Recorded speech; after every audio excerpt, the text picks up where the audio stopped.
Okay, peace. Welcome everyone. Um, just want to do a very well, actually, guess should let everyone know this is our last session together here in this setting. So thank you for everyone who has invested time into this. Really appreciate that. Thank you everyone who's come and showed up every week. That's really exciting, really special. I hope everyone got something out of this course. We're also going to, I guess, recap just very briefly about last week. I know we talked a lot about just how to configure or to put together a battery. Um, so there weren't any visuals last week, so we'll touch on that today a little bit. We did mention that we were going to do a battery build over this past weekend. Our intention was to do a battery build this Saturday that just passed. We were successful with that battery build. Shouldn't say we, I guess Crystal built the battery. I just watched and filmed. Um, but Crystal had some helping hands, which were really, really cute. Um, two young ladies. I don't know. How old do you think they were? I guess 7 or 8. All right. Yeah. Those two young ones that were really excited about building a battery and they pitched in just kind of impromptu and Crystal allowed them to help put the battery together, which was really nice to see the community get involved and so forth. So, and I think Crystal just gave them instructions and they were able to do some of it by themselves. And then Crystal hopped in for the rest. So we'll share a picture of the components that we spoke about last week. And then we'll take maybe, I don't know, 2 minutes just to talk about the picture and just um, talk about what the components look like, and then take a round of questions if anyone has any questions, and then we'll move forward with today's agenda right after that. Looking at the photograph, going from right to left, the right you'll have your input, and the left you'll have your output. So we have all the way to the right, we have our charge controller. So this takes AC power, brings it into the system. Thank you very much. From this location, we have some wires. Those wires are now going to take that AC power that's being converted to DC and charge up the right in the middle of the picture the lithium battery that we have. That's going to be charged by those wires. From there, we have another set of wires that are going to go to the inverter that's to the left, and the inverter would be your output. That's what you're going to plug in your devices to. So these are the components that we've spoke about before, and this is just kind of what they look like, just to kind of take it out of the ethos and make it something that you guys can see. And all the way to the left is just a remote on and off switch. This comes with some inverters. It's not necessary. The way that this is going to go into a crate, we thought it would be convenient if we could turn it on and off without sticking our hand inside the crate. So that's what that's for. It's just a convenience thing. The tools that we needed were, we used some diagonal pliers. That's the lower right hand of the screen. And then we had a screwdriver as well. Thank you. And we used the multimeter just to check the voltage of the battery. So in the state of charge after we charged it up a little bit. And to the left of that, it's just the microphone that I think Crystal was using that microphone. So that's has nothing to do with the project. So any questions about these components before we move forward? And I think the image is also shared. This is our helper. I do not recall her saying her name clear enough to interpret it. We'll just call her a special unicorn. So her father's an engineer. I remember that. Yeah, she was very excited about hooking things up. Yeah, we made it very clear that this is very simple, black on black, red on red, but it's very, very dangerous if you mess it up. Do not ever have the red and the black cross. And we have two little kids doing this just to show that it is very simple, but we have to make sure to not cross, no matter what, especially as soon as the wires start to get connected to the battery and then connected to the inverter. We have to make sure they don't cross. And then people ask, like, well, what happens if it crosses? I'm like, well, you complete a circuit and you're going to be part of the circuit. That means that electrons will run through your body and you get a shock. But it's very, very simple. It looks foreign, but all you need to see is, as Yasir said, these components, link them together, red on red, black on black, and to think about how do you tap into the box of energy. Nice. And I'm not seeing any questions in chat, so thank you all for your time. I'll pass it over to Crystal. Great. Glad that was clear for folks as we're looking at the battery components. Folks are also, it's been on a lot of people's mind around how can you all get the battery. So with that, since we are joining this collab in some way, not just to learn about the battery culture, but also having an opportunity to potentially get a battery of our own once we figure out how to get it all set up, have a plan for our community. So I'll hand it over to Tom to share a little bit about what that looks like. Yeah, so we've decided to basically give a couple of options. And those are going to be, one, to be able to get a reimbursement for the components that you just saw there on the table, essentially, to be able to buy those basic components and have a set level of reimbursement for those. And the other option is to get a manufactured unit from Jackery or another company. And Jackery who we've got a bid from right now. We're getting 2 more bids tomorrow for what that cost would be. And so basically, we would be either we'd buy one of those prefab systems, have it sent your way, or you would be able to buy the components that you wanted, the type of battery, if you wanted to get a lithium or a lead acid battery, if there was different types of charge controllers, if there were things that were available used in your community, what have you. And then you would submit those receipts up to basically the cost of what it would take us to get that other pre-manufactured thing to you. So once we get your emergency battery network launch plans sent to us, we'll get those reviewed, and then by Thursday we're hoping to be able to send out that battery request form, and then next week we will be making that bulk order. So basically we've been said, okay, we're gonna Jackery or whoever we talk to, we're going to send them a spreadsheet with the names and addresses and everybody where the things need to get sent. And then they're going to send them out directly to people. And so there'll be kind of like a week from today that we'll kind of close the form to be able to get a pre-made battery and get those so we can make sure they're sent out sooner rather than later. And then we'll have an extra week for folks to have a grace period to get your battery plans in, and then you would just be able to qualify to get the reimbursement.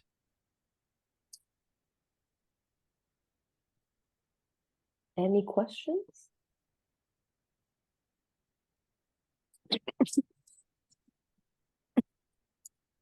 I have a question. Okay, Jessica. I was just wondering if there's any opportunities to get feedback. I haven't been able to turn in my plan yet, but if we do turn it in within the next week, would we be able to get feedback on the plan? Yeah, definitely. Thanks. Yeah, we're not a class like in a university or something where once you miss it, it's gone. We're a community. So let's continue to be in community. And we're seeing hands, Alice. Yeah, thanks for this. So as I tell me what I'm misunderstanding.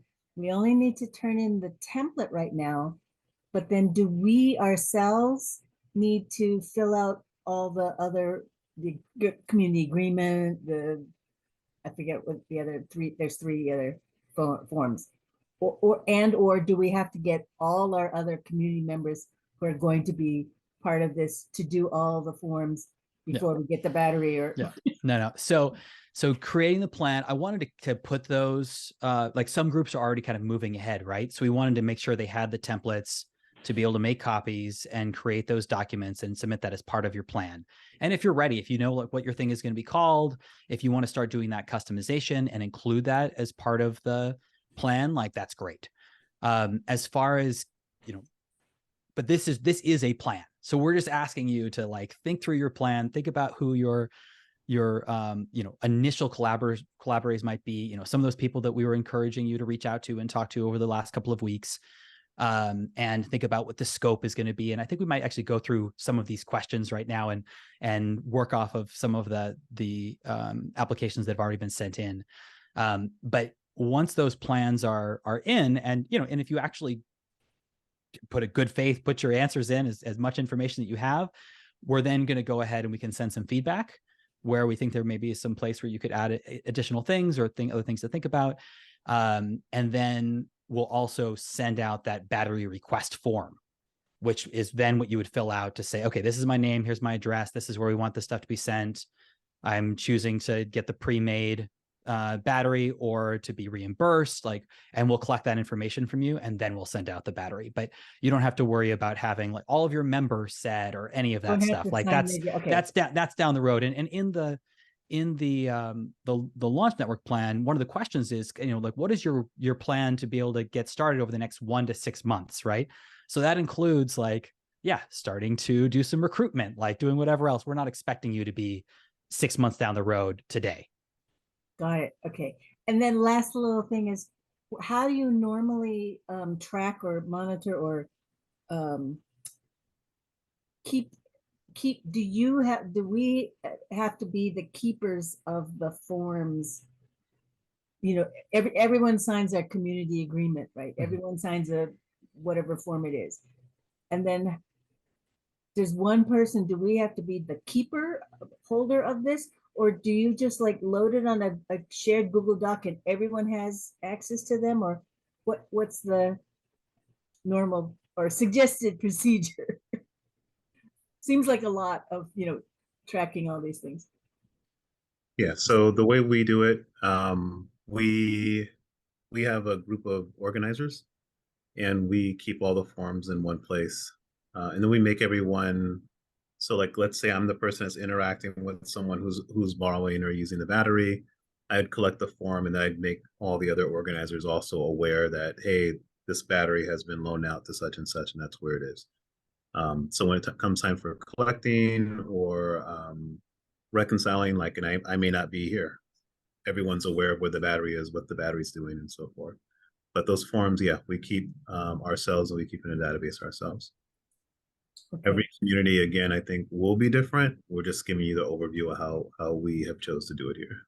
Okay, because that's what seemed to me the missing link, even when I was trying to fill out the template. It's like, how does anyone know where the battery is at any one time, and then who the person is that needs to receive a battery request form, right? Or, any of that stuff. Yeah. Which is, I mean, a lot of time, I know you guys have heard us say every community is going to be different, but it's a very real thing. You set this up with, let's say, a church community. You may go, hey, we see each other every Sunday or every Friday. We don't need to have a sign up form. I know Jacob or I know Tina and she's here every, if it's that type of community, that's what you guys are setting up for your community. That may work perfectly fine. You guys may choose to house the battery in the church in some room or something like that. All of these are possibilities. So we can't really say, do it this way. We can say these are all options. And it's all going to be based off of what your community looks like and what your community needs are.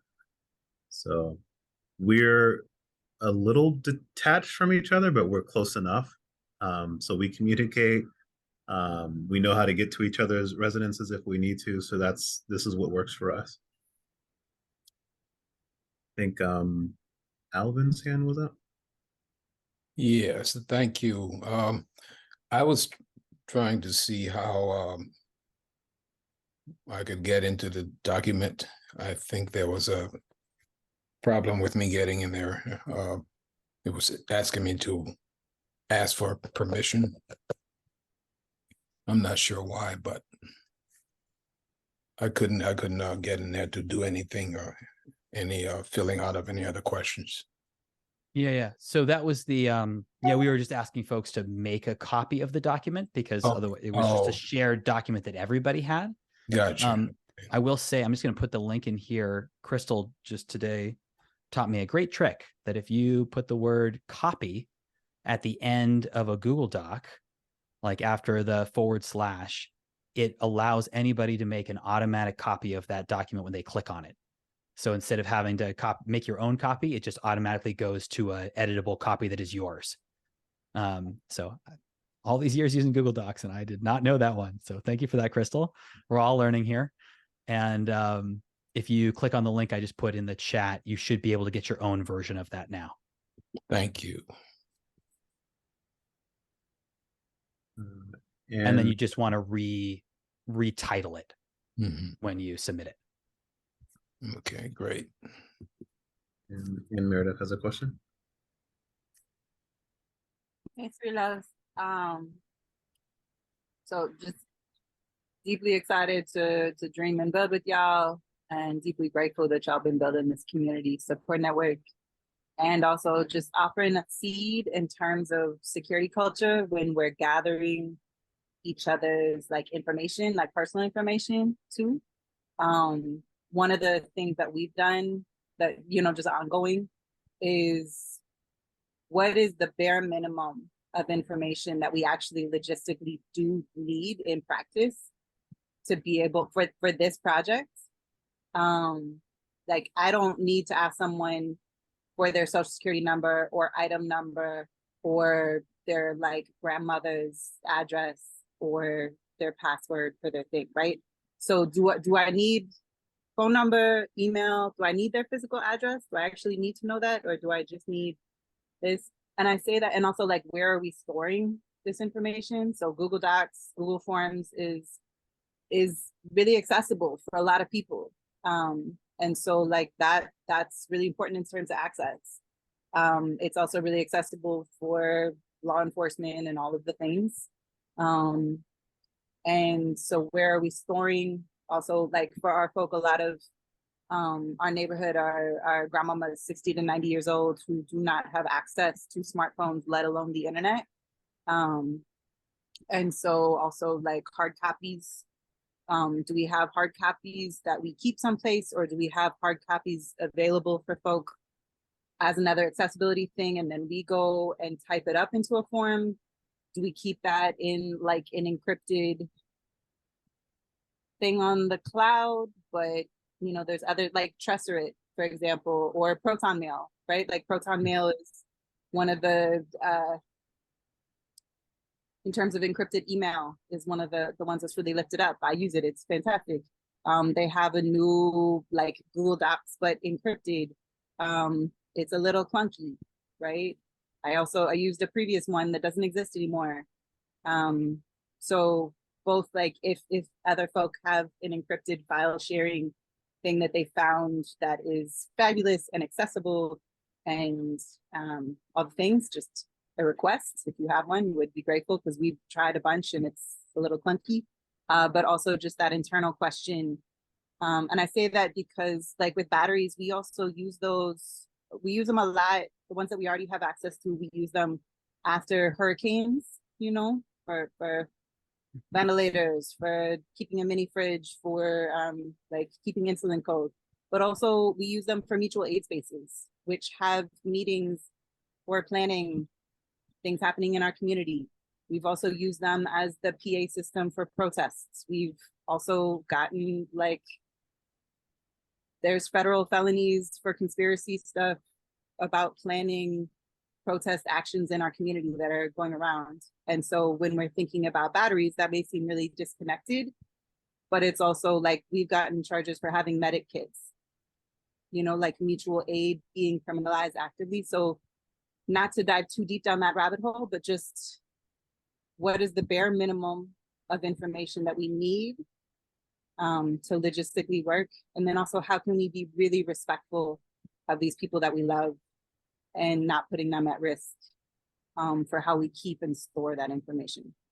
So just planting that seed, and grateful for advice for things that y'all found that work well in your community too. Yeah, thank you for sharing these thinking that's up on your mind, and Meredith. These are really important things to be kept in mind for sure. And we're definitely a community for all of us to be open to keep sharing. So thanks for modeling that as we learn and grow together. Alice, question. Yeah, I want to thank Anne Meredith too for that great point. So that was one of the questions I had on one of the forms. I forget which one. You asked for like a picture ID, like the driver's license. Why was that? Can you help us understand why that was on there? For our, yeah, go ahead, yes, I just want to reiterate I don't want to keep talking in circles. So I just want to make sure everyone understands that every community is different. What's required in one community may not be required in a different community. So if you're in a community with affluent people who may borrow the battery and forget to give it back, you may say, hey, you know what? We want your driver's license because you may take and use this for an event, and we want to make sure you understand that we have your license just so it's like people think licenses are important. They put a value or something of importance on it. So we want to honor that and respect that for that community. Other people don't. That will work in certain communities. It will not work in other communities. To Ann Meredith's point, like if we're going to be liberating scooters for batteries, we don't want to put that on a Google Doc somewhere where people can go, great, we have a whole list of where all these scooter batteries went. Like that's just ignorant. Like that, it doesn't work for that community. So keep in mind where you are, your community, which is why we specifically designed this program around community. Everyone's community is different. So respect that. Don't come and say, I want your driver's license to a bunch of individuals who don't have driver's license. Like you're not going to go to a middle school and say, we want your driver's license. It just doesn't make sense. It doesn't fit that community. So please think about your community. We're not here setting up rules for everyone's individual community. It would take a very long time to do that. It took a very long time just to do it in our small community. So open mind, anything that's on the docs that we've shared are templates, which means this is a guide to help people understand kind of the things and the thought process behind them. It's not a holy grail. Like we didn't write it in, what was that? Was it granite? Whatever the thing that was used in the Bible. We didn't write it on stone essentially. So it's on paper, it's editable, it's copyable for a reason. Make it fit your community. So yeah. And then I think Martha and then Crystal, I think we're going to move on after that. Martha? Hi, I'm really grateful for that last comment, not yours, but the other young lady.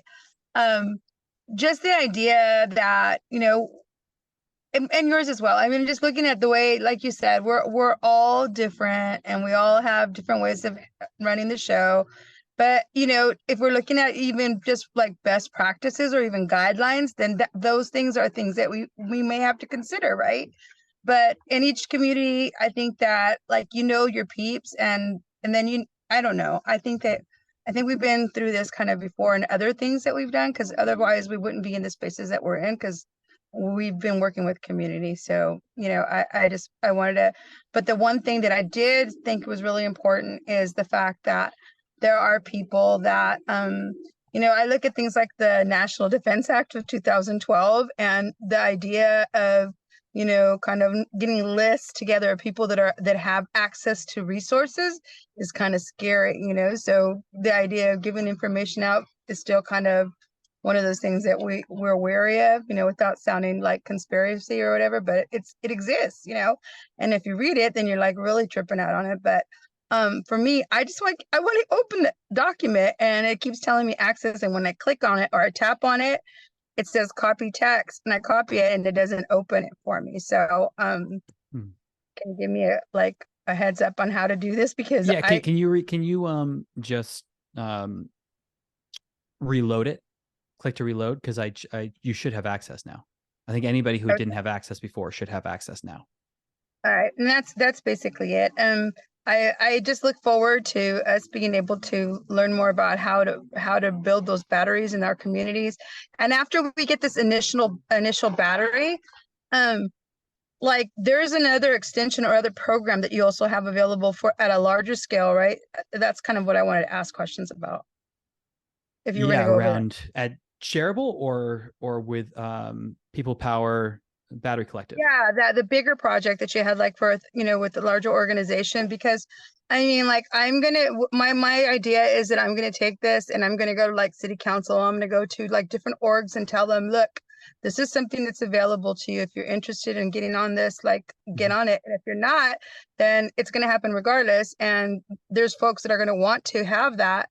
So I'm going to start just using that as a platform to get people started and motivated into looking at having those discussions. Because honestly, the last time when I spoke about the solar panels, had a discussion with several other people, and they're like, you know what, we have extra ones from our project and from our homes that they actually left, you know, and I'm thinking, well, that's crazy, you know, but if you don't ask these questions, you wouldn't know. And so I'm just grateful for that space to be able to even have that discussion.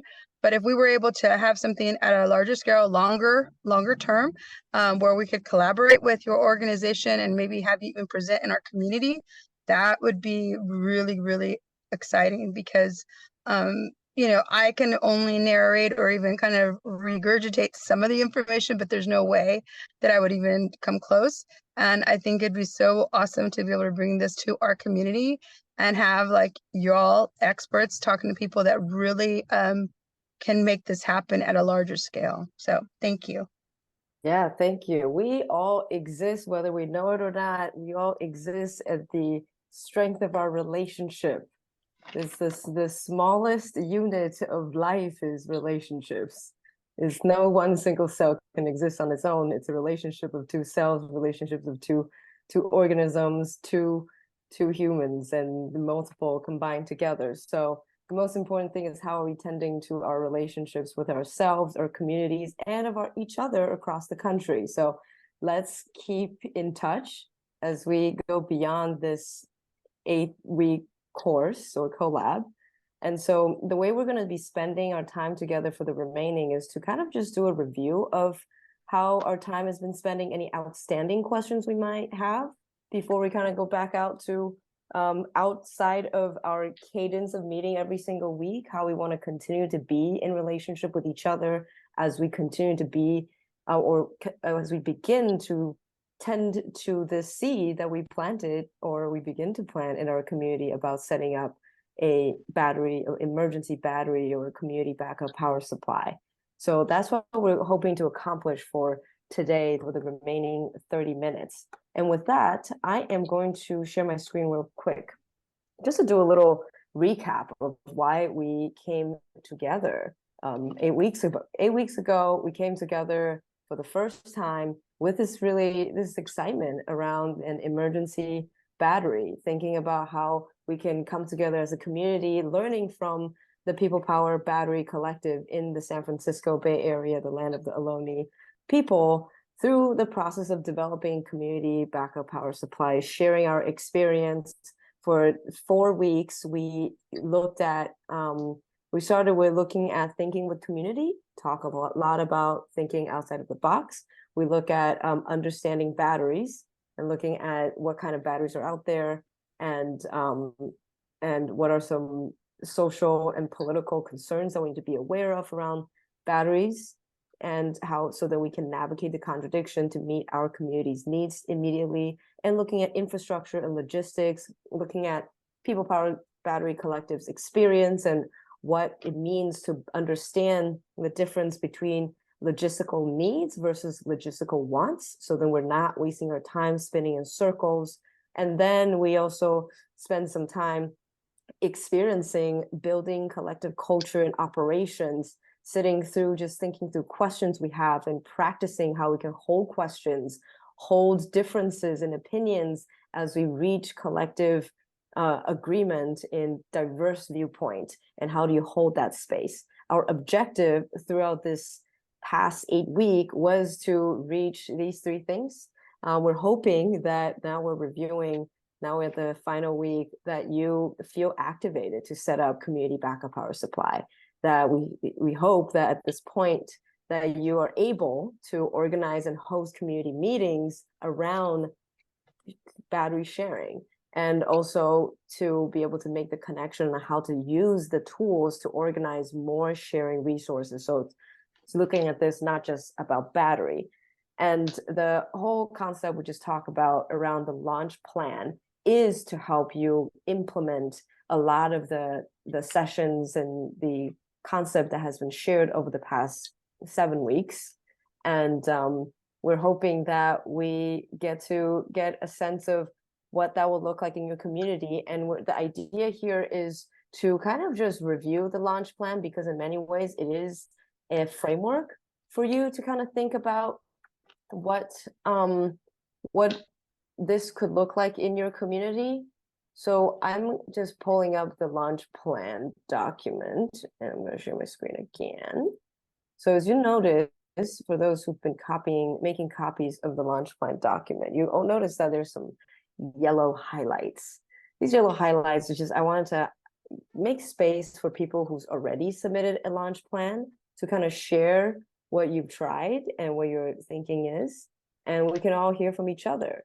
And especially for the people who feel like maybe you don't really know how to answer some of the question, we can hear from each other and kind of just like bounce some ideas, because this is our last time together. I mean, big thanks to Tom for offering the labor of basically like giving individual one-on-one feedback going forward, but to make sure that we can move through things more collectively and not putting so much labor on one person. Spaces like this we have right now is really important for us to offer what we can collectively offer, so we're not putting so much on one person. So I've kind of just highlighted some key questions here that will be really great to hear from people who've completed the launch plan, to hear your plan, if you feel comfortable. And I would really like if Kyle, you feel comfortable to share what you all are thinking, since you already submitted so early.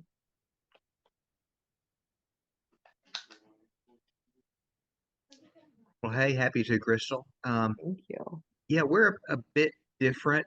That we're not just a community; we're a collection of communities.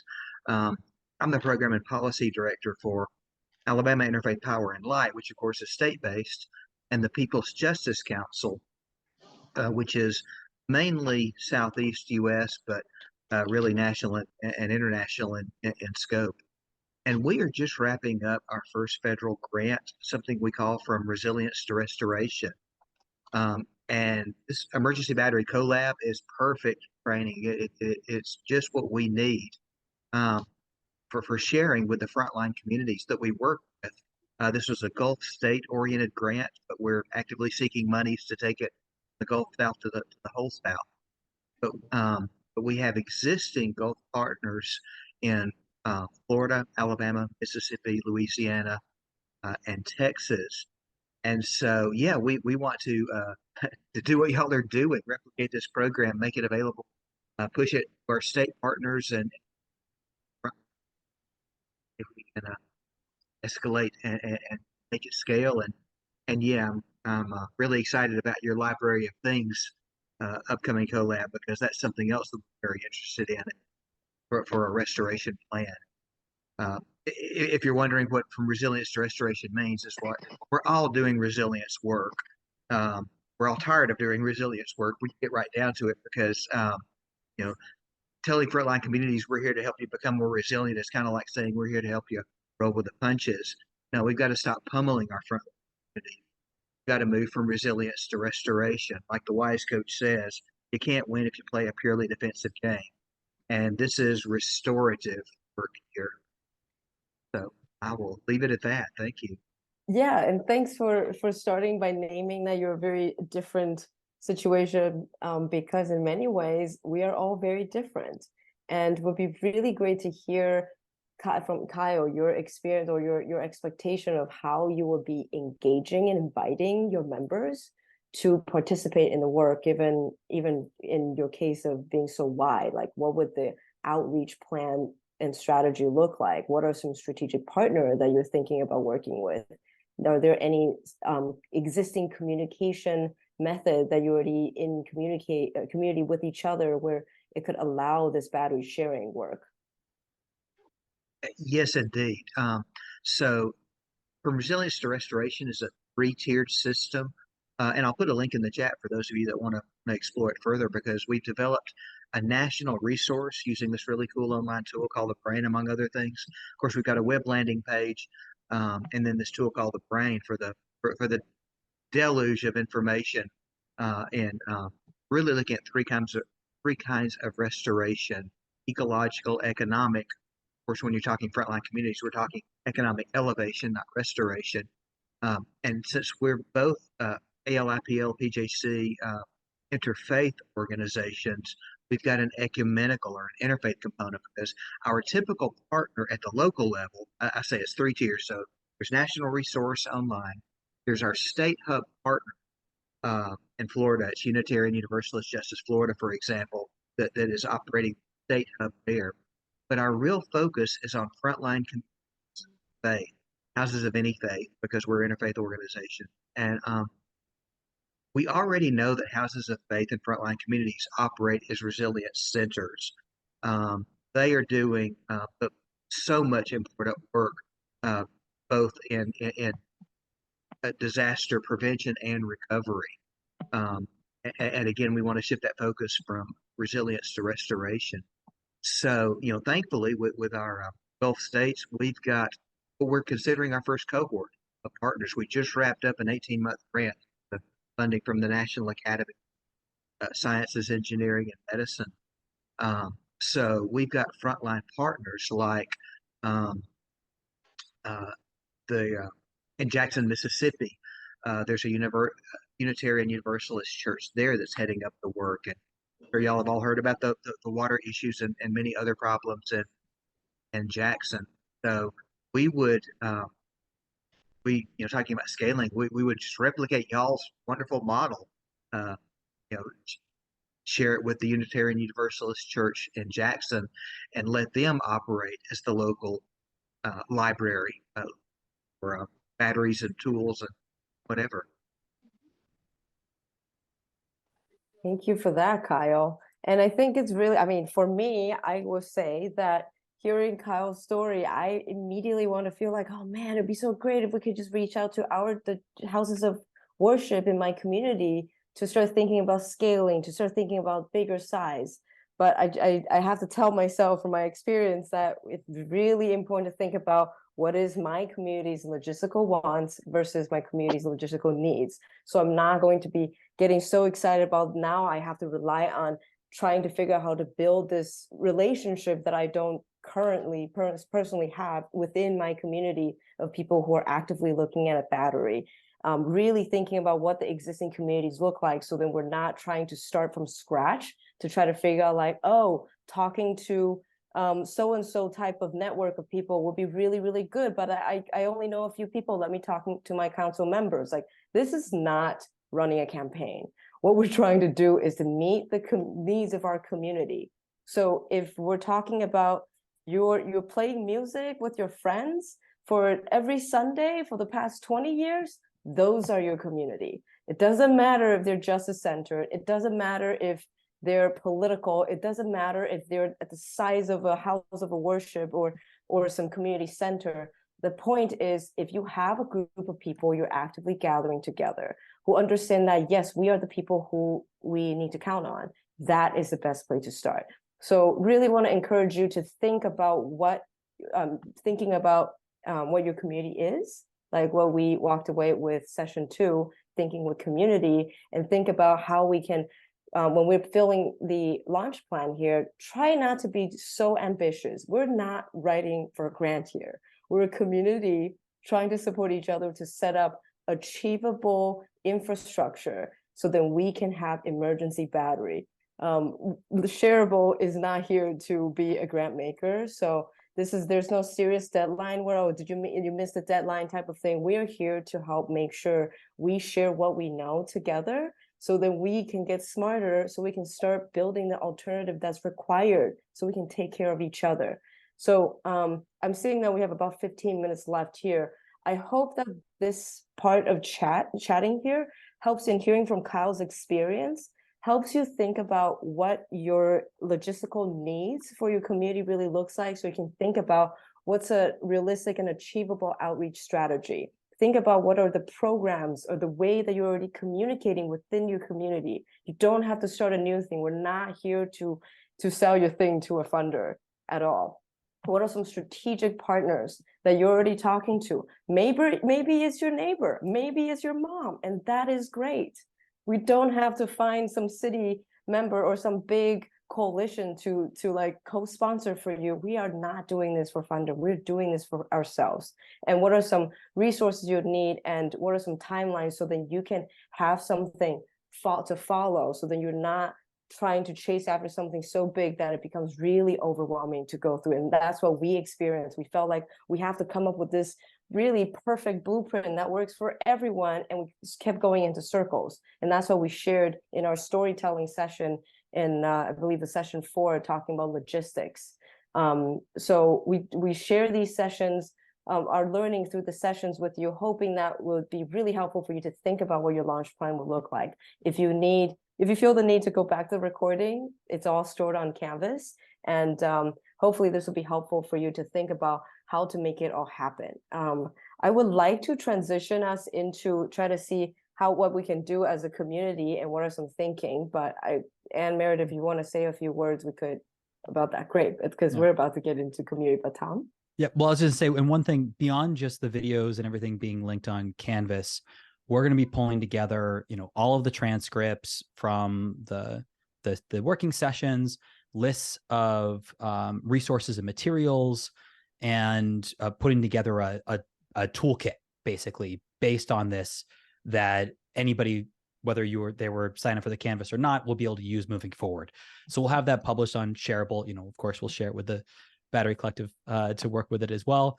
And then y'all can share it with anybody who might be coming into your collective, so they all have access to the same information that you do, so that you don't become the sole knowledge keeper, right? It's open and available for anyone who participates to be able to engage, understand where the thinking is coming from that maybe you're working off of, and to become partners in this work. So that's going to hopefully be available in the next 2 weeks or so. Amazing.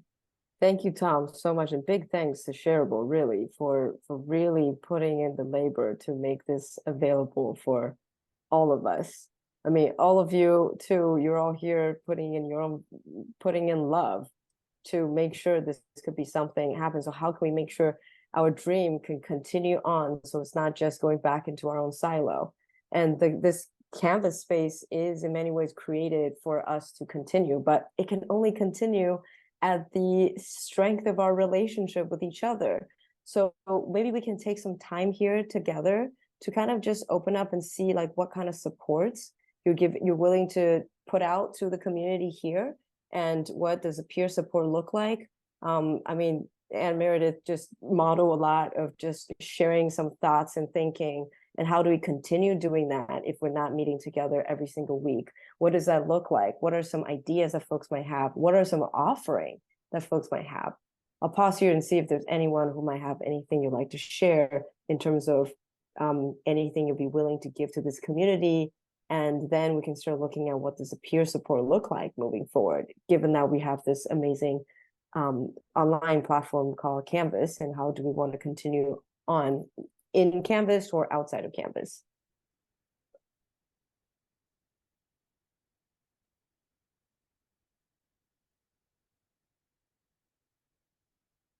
Yes, Eugene.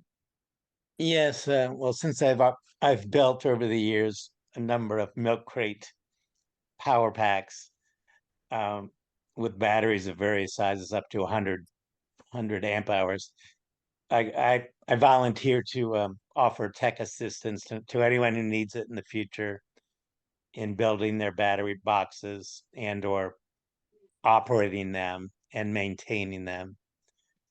And by the way, don't hook the red up to the black, which I did as a kid because my dad had inverters, and what happens is it burns out the inverter almost immediately. You won't get shocked per se, but you might get some sparks flying on your hands, but you'll burn out the inverter.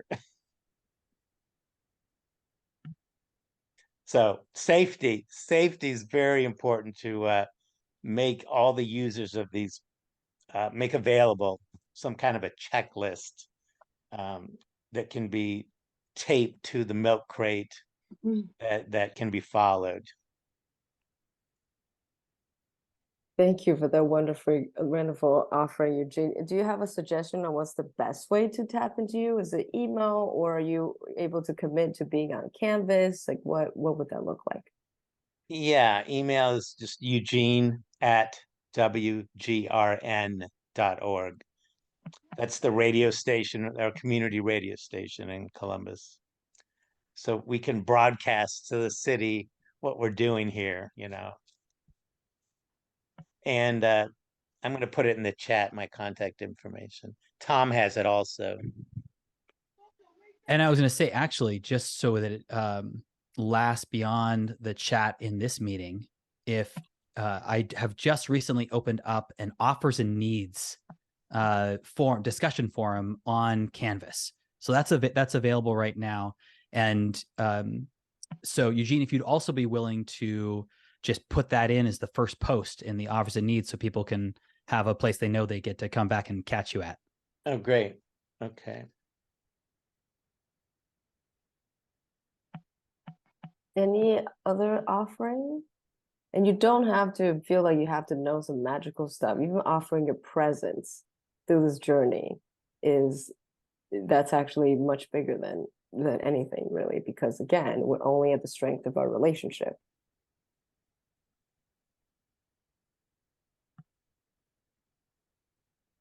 And if you're shy or think of something offline, Canvas will be available as a platform for everyone.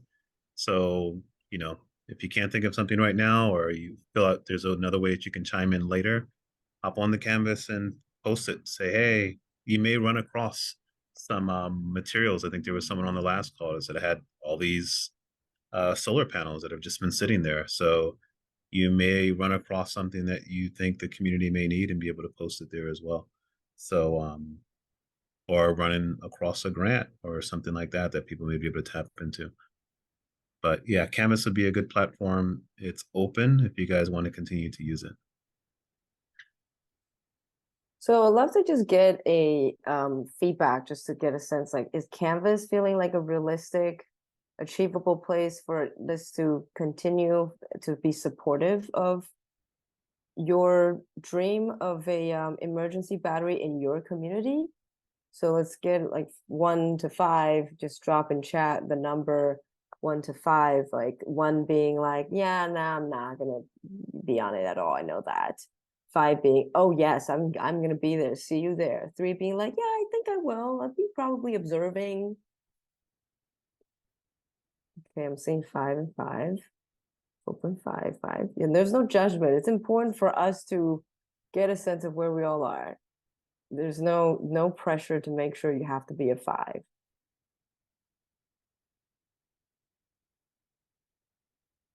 It's okay. I'm seeing quite a number of 3 and above, which means it seems like we're feeling like it's a pretty good place for us to show up, because one of the last thing we want is for people to feel eager to be part of it and update each other on what you all are thinking, working on, or discovering, and then only get into a room of crickets. Crickets are wonderful, but we don't speak crickets. So how do you make sure you're a cricket in a room of crickets instead of a human with a room of crickets? So it's important to make sure, like, when we're thinking about this and saying 5, like, let's keep this going. Like, we're here to be in the community. We're not here to write a grant application and try to convince Shareable to give batteries. That's not what Shareable exists to do at all.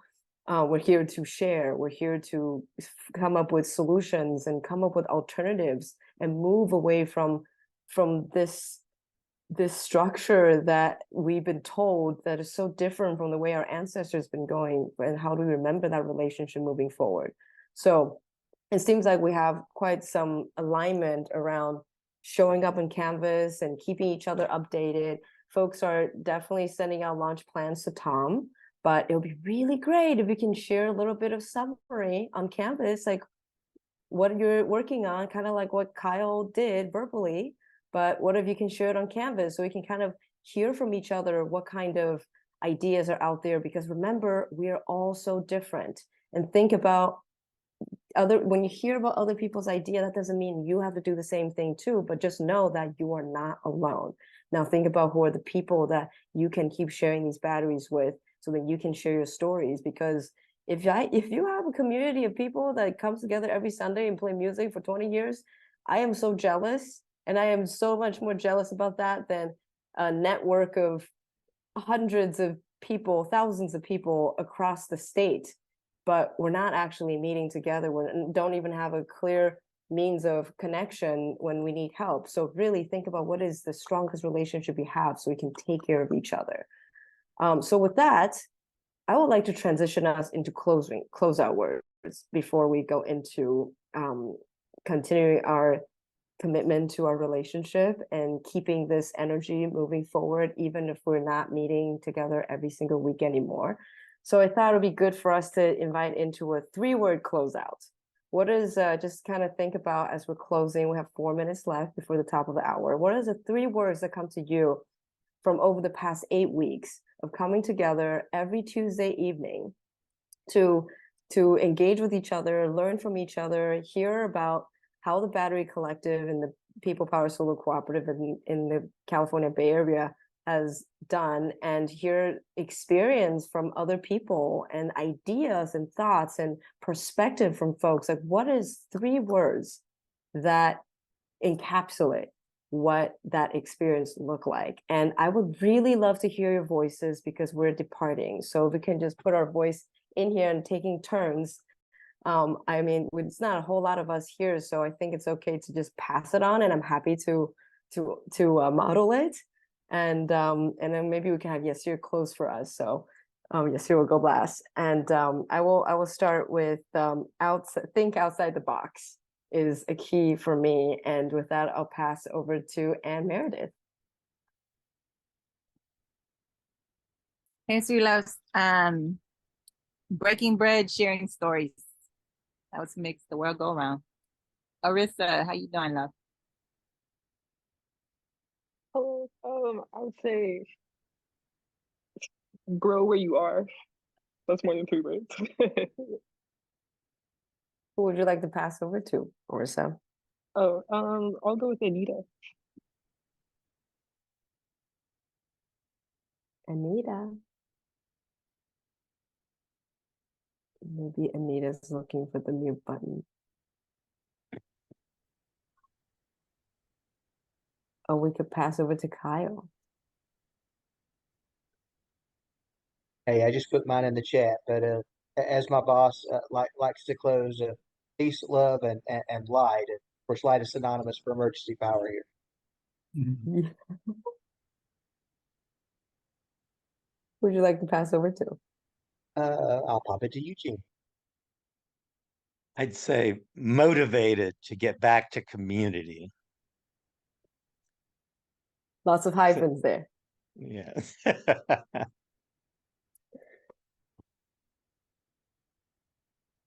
Who do you want to pop it over to?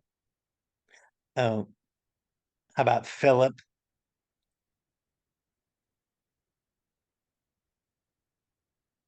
Hello. I guess collective community access. Fine, and hopefully you heard me. We can kind of hear you. It's breaking, but it's okay. We can hear you. Okay.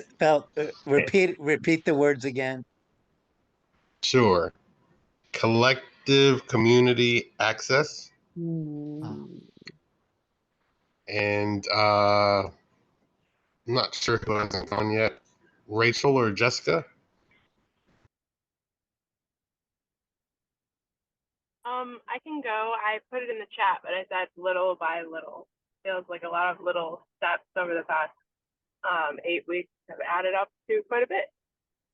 And I think you said that Rachel hadn't gone yet. I'm on my phone, so I can't see the participant list. So it looks like Rachel can't come off mute, and the words are appreciating the co-learning. Thank you, Rachel. Yes. This is Martha. I would say restorative, promising, and connected. I think it's really kind of great to be part of something that is bringing back power, I guess, to the people and putting us in a place where we're able to learn and be able to share, and promising because I just feel that that's the direction that we have to take in so many different avenues, like food, sustainability, energy, going back to basics. And sometimes for us lay persons, we might be vacillating in those spaces, but we really don't know the nitty gritty. And to be able to learn in such a like cohesive manner is really cool. And then connected, because I feel that now I am connected to some very interesting people, and hopefully I'll be able to read about your successes and or failures, because it's okay to fail, right? To learn and see what's like the best way to do things, what worked, what didn't work, and like celebrate, how we're going to move this forward and share it with others, because I think that whatever we go through, if we're able to be honest with ourselves and share it and send it back into that space, then others will like read and hear and will want to like divert from those things and hopefully have better outcomes. And that's really what it's about, is like sharing and growing together. Thank you. Thank you. Who would you like to pass over to? I can't see my list. Hold on. That's okay. Let's send over to Alvin. Yeah, okay. Thank you. If Alvin's not there, Jessica? Jessica went. Let's go with Steph. Hey, so hi. This has been one of the most helpful trainings or collaboratives I've been in, and I find it very inspiring because I never even considered, in battery sharing. And it has definitely made me think about how I can be proactive in my community. So I'm very grateful for meeting everyone. You all rock. I'm like, wow, I'm blown away. And who can I pass it to? I don't know. Maybe we can pass it over to Chase for your 3 words. Thanks. Chase is still here. Yeah, so I feel like there's a popular phrase that I think grew out of the pandemic. We keep ourselves safe. So I feel like our 3 words are keeping ourselves safe, but not just safe, secure, stable, sustainable, and also, building on knowledge to share. And I don't know who hasn't gone yet. Has Tom gone? I passed to Tom. Sure, I'll go. My 3 words are power to communities. And have we heard from Francine yet?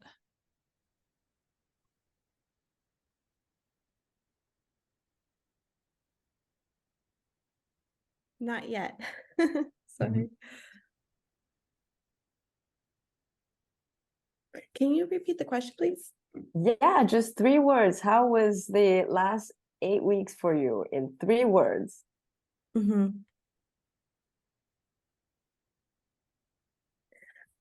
I think definitely community. I know that we said that a lot, but the whole idea, as I was taking the the little classes, right, and watching it. Sometimes I couldn't make it to the Tuesday nights, but it was just really fulfilling to talk about it within, the community. And they were asking, what is a resource that we can, as we were talking about hurricanes, and I was excited to share the information, the things that I was learning. So definitely community knowledge, and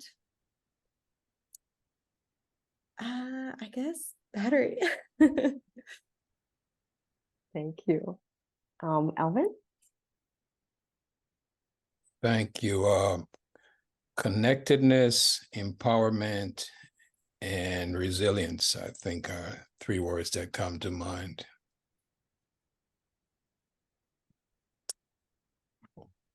Was that the last one? No, yes, it will be the last. Would you like to pop over to him? Is that everyone? I believe so. Okay. I think the rest are just robots. Oh, I'm waiting for Firefly to chime in.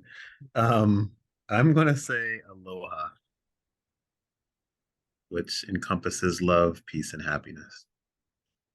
Thank everyone for participating. Thank you all for your time and everything that you've offered and your energy. And thanks, Tom and Shareable, for reaching out to us and making this accessible to people. Yeah, thanks. Thank everyone. And on behalf of Kansas, who could not make it today, he wants to say peace and say the same to everyone. And Yeah. I don't know if we should speak for Rome, but I would say the same for Rome as well. So thank everyone. Yeah, Kansas sends his huge regret for not being able to come to the last session. He has a lot of personal emergency that he has to tend to. He has to rush. It's it's very unfortunate, but he's personally okay, but it's a very stressful time. But sending his love for sure. Thank you all so much. Yeah. Enjoy the beautiful evening and continue thinking about your community. Everyone is different, and please, as we're hearing other stories, use that as a way to remember you are not alone, and how you can think about what your story is. And let's keep sharing in Canvas. And again, big thanks and shout out to Tom for supporting everyone to think through the launch plan. And we will see each other as we cross our paths. Thank you all so much. Big Peace. love. Yeah. Peace.